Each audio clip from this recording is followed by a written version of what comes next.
Ladies and gentlemen, welcome to the latest edition to Pies Footy, and that is the reaction to Fly's presser. This one will be one of the more entertaining ones that we'll sit back and try and make sense of, but let's go through it. I haven't watched it yet, so we're going to get a live reaction. Probably I know you're a very positive guy, but that was probably your worst performance for the year in probably more respects. At this time of year, how concerning is the trajectory that your team's going at the moment? Yeah, that's, sometimes at the same time, which leaves us really vulnerable. And, anyone that's watched us over the last few years would say, they're basically, they're glued together by a system, and then you have great effort, and then we're okay. But so when things have gone wrong this year, the foundation that has saved us from embarrassment has been the effort.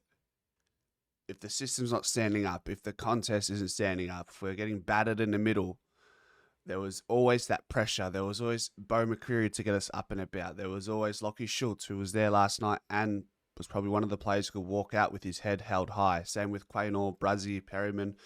But this one's stings because we couldn't lean on anything last night. There was reasons to get up and about for Still Sidebottom, for Harry Perryman. There was reasons to get up after the incident involving Jeremy Howe. But yeah, it was very un-Collingwood-like to start with. So we'll go from there. not tonight. What do you put down to? Because probably your last 6 quarters, if you go back to the Brisbane half-time of the Brisbane game, it's probably since that point, it's just gone downhill, hasn't it, a bit? Yeah. No, I'll just deal in this game. Let's just stay here. Yeah. We just had some really poor efforts at times. The aerial on the goal line is just really poor. Look, this is the reality of what we got right now. We've been saying this all week after the Brisbane game. Nothing is ever as bad as it seems, and nothing is ever, you're never as good as you think you're going. So that is still a reality I live in. But yeah, the effort wasn't there. I don't know if he talks about the poor skill execution and defensive acumen or the lack of defensive acumen that wasn't there last night. Like, that factors in. You cannot understate how important it is early in the game when you have abilities to impact the game in a positive way. And then, for example, Darcy Moore taps it to Nick Watson instead of taking the ball. Then you have Dan Houston a couple times in that first quarter looking to go inside 50. Nick Dacos too, who's not impervious to all of this. We got no ascendancy. They couldn't bring the crowd in. The crowd was so anxious. And because it's not a sport like soccer or basketball where the crowd can really get involved, we need action to get reaction from the crowd. There's no chance. The Collingwood one is typically one that comes when the game's over. So that's not really a timely way to bring that one in. So, and if you're looking to get a reaction out of the crowd, okay, things might not be going well in the forward half, but can we have a moment in the back line where we go, yeah, like fucking, double fizz, put them up. But there was none of that either, because anytime we went to a Darcy Moore or a Billy Frampton, it was just like, oh, great, here we go again. The GTA scene, CJ, here we go again. If you know, you know. Nothing's permanent. Only if we want it to be. But we'll be judged on the full term, I'd like to think. But right now, we've got to get our system back in check, because it didn't really matter who played, and magnet, move that part, and the defence and all the other parts of it. We'd have glued that back together. I know you said you don't look at system, so you don't look at form from previous weeks, but that system that you spoke about tonight, was that something new? Was that something you saw for the first time for a long time tonight? Well, I think for a long time I don't recall us having that poor of connection in the way we move the ball and in the way we defend the ground. Fly says it doesn't matter who plays it. I think it does. I think your captain, I've been saying this all season, your captain, we go back to making critical decisions early in the game. It festers, it spreads. So when you are the captain of the team, if you are the 2-time All-Australian, you have to do everything you can in your power to get the ball rolling in a positive fashion. And we didn't get that. System, system, system. But players make up the system. Like that's reality. You can't put 22 Oleg Markovs on the field and think the system's going to trump. What impact did losing Howe? I just don't want to make excuses. It rocked us. It did, but it was right in front of us. It rocked us, and it rocked some of our staff. It was. But I don't want excuses, But we hope he's okay. I hope his family's okay too. Those things aren't great. Thoughts go out to Jeremy. How that was horrible at the ground. Just the energy was zapped out, as if we needed anything else to go against us. It's one of those moments in the game that can make or break you. Probably to an extent, I'll say it broke us. It is an excuse. It's not. It's probably 10% to the reason why we lost. It's not the main reason. It has me in that moment where we had that spell waiting for the stretcher to come out and get Howe off the ground. I thought, wow, does this throw a spanner in the works for what Howe wants to consider next year? I don't think he's had concussion history, but I think, man, he's 33. He's playing on 1-year contracts. Oh, that's what he will be doing going into a coaching role. Does this change his outlook on how he wants to go about the next couple of years? I'm curious. When you're watching live, and hope you're okay, buddy. Is he? What is the initial? Is he all right? Or? I'm not sure. Yeah, my understanding he's going to get scans, but I don't know yet. I can't comment on that. I guess for the third time in 4 weeks now, without Jeremy down there, the backlines look really disorganised and under the pump. Is that must be just very concerning, doesn't it? Yeah, it is. But there's some 3 guys flying at the one ball, spalling at the same time is not system, and we've worked on that all pre-season. So there's desperation, and then there's desperation at I got the ball and I'm going to spall and I'll be the guy. I will say that's a good point. Like seeing Frampton, McStay, Darcy Moore in the second half going up for the same ball, that's something that we saw at the start of 2024 a lot, and that was really frustrating. So I'm glad that Fly can acknowledge that and has been able to, because it's something even in our other losses, it's not something we've seen where we've got like 3 or 4 key defenders, 3 key defenders in this case, going up for the same ball. So good to see, good to hear. The effort stuff is, I'd like to think that's an anomaly. Like that hasn't been there for us in that regard for, I can't remember when we had maybe around 0 when we're old and slow, yeah. I trust with the effort, given that was our poorest effort we've seen since probably this time last year. I'm willing to accept that we won't see that again, especially if Bo McCreary and Bobby Hill come back into the side. That's facts, and maybe a couple of omissions as well to come with that. Why did you start Nick Dacos on the bench? Because everyone starts on the bench in our team, and no one's bigger than an individual.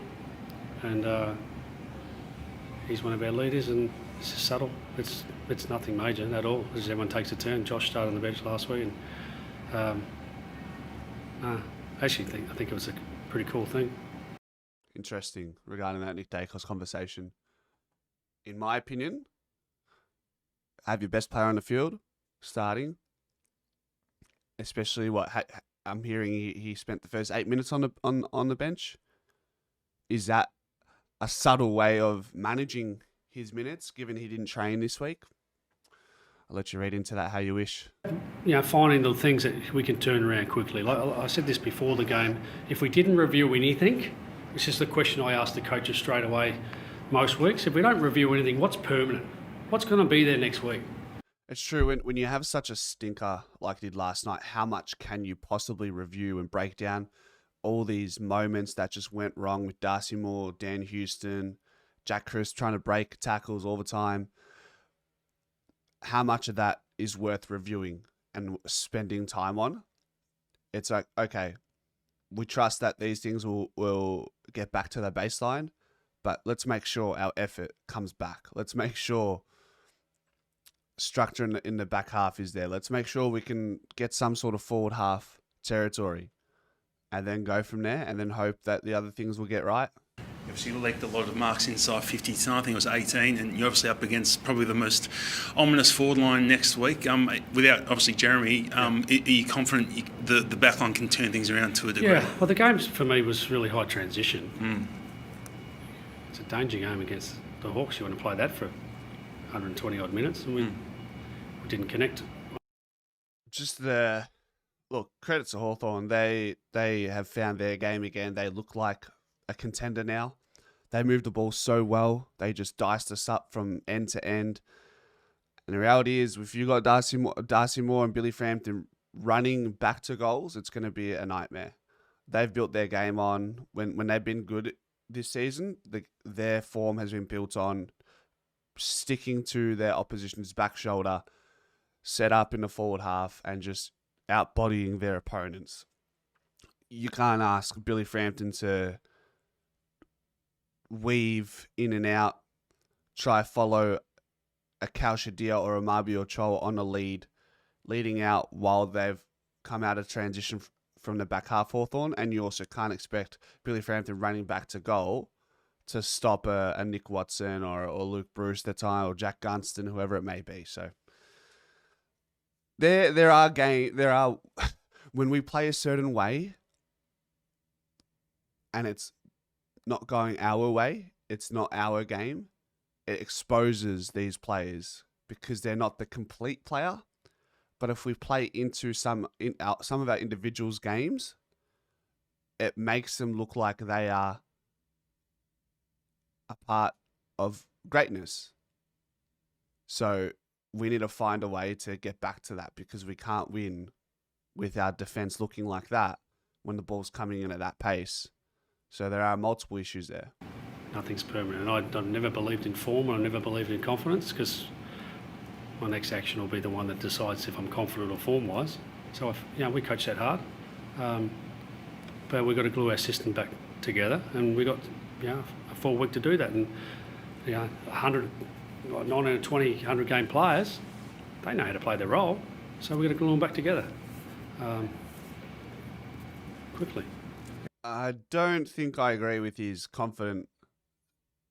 interpretation of confidence. I think your action in that moment will dictate your confidence, especially, and it compounds as it goes against you. But yes, if you make a good decision, a good action, that will change the trajectory of your confidence. So confidence is real, and it's based on the actions that you dish out. Regarding the Adelaide game, the belief is going to have to be there. I'm on the side of Fly that he doesn't believe in form. Maybe I can roll with that. I think about Geelong last year, who had a pretty horrible stretch mid-season. They came good. The caveat is with all these comparisons is we only have 2 games left.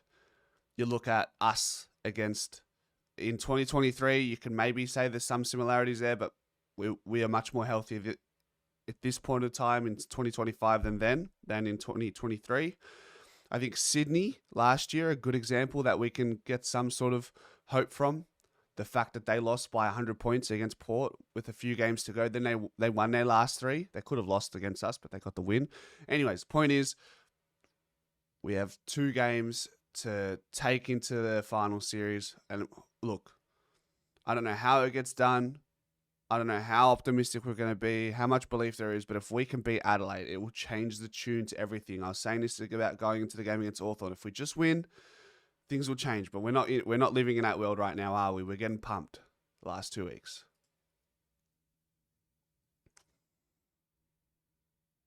Could you explain some of the way players are playing, and if you don't believe in confidence or form? I mean, from an external point of view, you think it must be confidence, given the form? See, confidence is an outcome. Form's an outcome. We live in process. You judge us on outcomes, we judge ourselves on process. So you come to a stoppage and you're out of the position, we go, hey, come on, what are you doing in that position? So you start to think more than do. And then we have systems in place where you go, hey, you're out of position, hey, come over here, mate, I need you there. Yeah, I mean, there must be some sort of deep psychological work they've done. But I'm still very much of the belief that